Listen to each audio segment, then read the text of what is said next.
Halo teman-teman, jumpa lagi dengan saya Daryono. Hari ini saya akan kembali sharing soal masih soal penulisan ya. Kalau di video sebelumnya saya sharing soal bagaimana kita bisa menulis opini atau artikel untuk media massa. Hari ini saya akan lebih kepada bagaimana tulisan kita atau artikel kita itu bisa dimuat di media massa. Tentu ini seperti sebelumnya, ini adalah sharing dari pengalaman saya yang dulu pernah menulis artikel atau opini.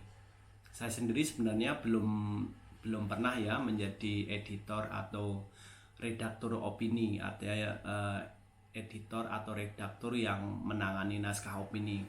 Tapi meski begitu, mungkin dari beberapa tips yang saya sharing nanti bisa menjadi referensi bagi kawan-kawan atau teman-teman yang mungkin berminat mengirim tulisan atau artikel, supaya tulisannya atau opininya itu bisa dimuat di media massa.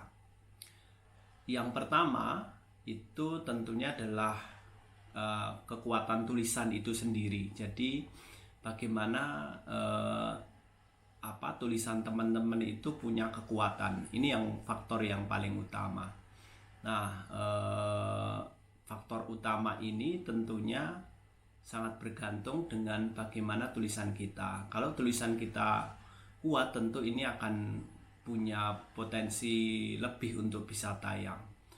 Nah, konten atau kekuatan tulisan ini tentunya juga dipengaruhi oleh jam terbang ya. Jadi kalau semakin kita sering menulis, saya yakin kemampuan menulisnya ini akan semakin bagus. Jadi konten ini atau kekuatan tulisan ini ditentukan oleh jam terbang. Jadi termasuk cara menulis, kemudian juga cara menyampaikan tulisan, kemudian juga bahan itu sendiri, data-data itu akan sangat berpengaruh. Jadi yang pertama adalah bagaimana kita membuat tulisan atau opini yang kuat, yang menarik. Nah, ini tentunya sangat dipengaruhi jam terbang. Jadi kalau saya saran ya terus aja nulis, kirim, evaluasi, nulis, kirim, evaluasi, begitu.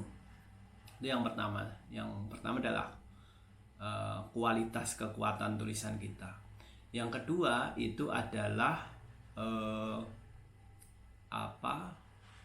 kepakaran ya. Jadi kepakaran itu mungkin tulislah artikel atau opini yang memang bidangmu ya. Kalau kamu suka hukum ya tulislah tentang hukum. Kalau kamu punya background advokat, ahli hukum, orang yang tertarik hukum, bekerja di lembaga hukum, nah kamu tulislah tentang hukum. Kalau kamu sepak bola ya tulislah tentang sepak bola gitu. Jadi sesuai bidangmu, karena nanti redaktur ataupun editor opini atau artikel itu akan melihat ini kok orang nulis tentang hukum, dia siapa? Oh, dia memang punya background hukum, jadi dia tulisannya juga layak dipercaya. Jadi ini penting. Kalau kamu suka pertanian ya tulislah tentang pertanian. Jadi tulislah sesuai bidang yang kamu tekuni. Kita tidak bisa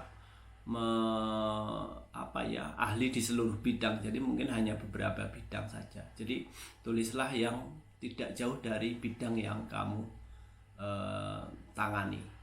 Nah, ini nanti akan tercermin dari CV-nya ya. Maksudnya kalau kita mengirim tulisan itu nanti kita akan melampirkan CV kita. Maka kurikulum vitae kita ini akan terbaca di situ. Kita punya pengalaman di bidang apa. Jadi ini juga sangat penting ya. Jadi tulislah sesuai dengan kepakaranmu atau keahlianmu. Jangan menulis yang kamu tidak memahaminya atau tidak memahami persoalan tersebut ya.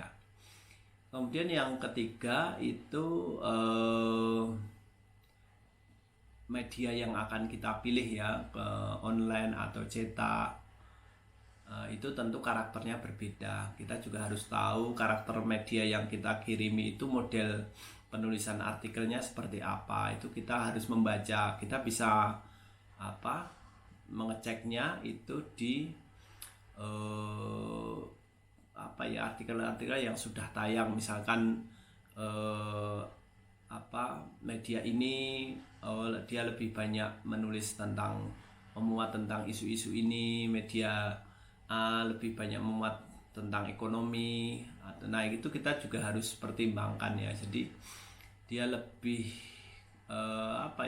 karakter medianya seperti apa, itu mungkin juga harus kita perhatikan dalam kita mengirim tulisan, supaya potensi tulisan kita itu bisa lebih banyak dimuat. Saya kira itu teman-teman, semoga tips singkat ini bermanfaat buat kawan-kawan yang mungkin berminat untuk menulis opini atau artikel. Oke, itu saja, sampai ketemu lagi.